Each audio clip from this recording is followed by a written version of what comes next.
Samsung has quietly introduced a new repair method that could change the way people think about owning foldable phones. If you've ever cracked the display on a Galaxy Z Fold or Z Flip, you already know how painful the repair costs can be. In some cases, fixing a foldable screen can feel almost as expensive as buying a new phone. Now, Samsung has a solution that can save users millions, but there's a catch you need to know about.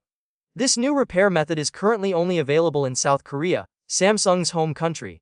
The company has expanded this advanced screen repair service to 2 more locations, making it even easier for local users to take advantage of it. While that limits who can benefit right now, the expansion is a strong sign that Samsung is testing the waters before possibly bringing this technology to other regions. The service is officially called Foldable Phone Display Unit Repair, and it works very differently from how foldable screens are usually fixed. Instead of replacing the entire display unit, Samsung technicians only replace the damaged parts. That means the glass frame and other components that are still in good condition stay in place. This approach cuts repair costs by as much as 37%, which is a massive deal for foldable owners. There is one downside though. This repair takes about twice as long compared to a full display replacement.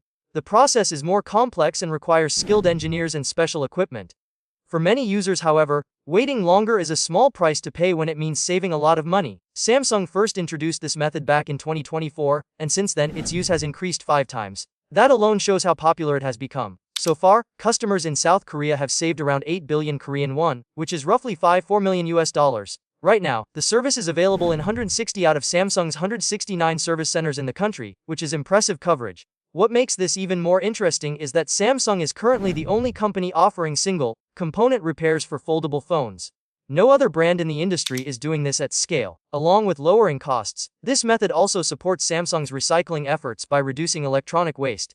Fewer full display units being thrown away is a win for both users and the environment. Now let's talk about the situation in the United States. If you damage the inner screen of a Galaxy Z Fold or Z Flip in the US, repairs are still very expensive. Most repair centers replace the entire display module, which often includes the frame and sometimes even the battery. Because of that, out-of-warranty repairs can cost anywhere from $400 to $600. To be clear, these high prices usually apply only to accidental damage, like drops or pressure cracks. If your foldable screen fails on its own while the phone is still under Samsung's 1-year warranty, the repair is typically free. The real problem starts when the damage is considered your fault, and suddenly you're facing a huge bill. Samsung has taken a few steps to improve things in the US. Foldables are now included in the self-repair program, and Samsung works with Best Buy and Ubri 80fix locations for same-day service. Still, most of these repairs involve swapping out expensive full modules, not individual parts. If Samsung brings this part-only repair method to the US, it could completely change how people feel about buying foldables.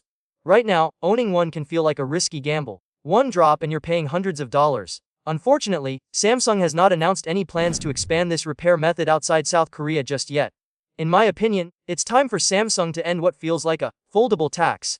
Foldables are already premium devices, and even though they've become more durable, the fear of costly repairs is still very real. The fact that users in South Korea have already saved millions proves this is not just a small experiment. Most people would happily wait a little longer for a repair if it meant paying half the price. If Samsung truly wants foldables to go mainstream, making repairs affordable is a huge step in the right direction. Hopefully, this repair revolution doesn't stay locked in South Korea for long.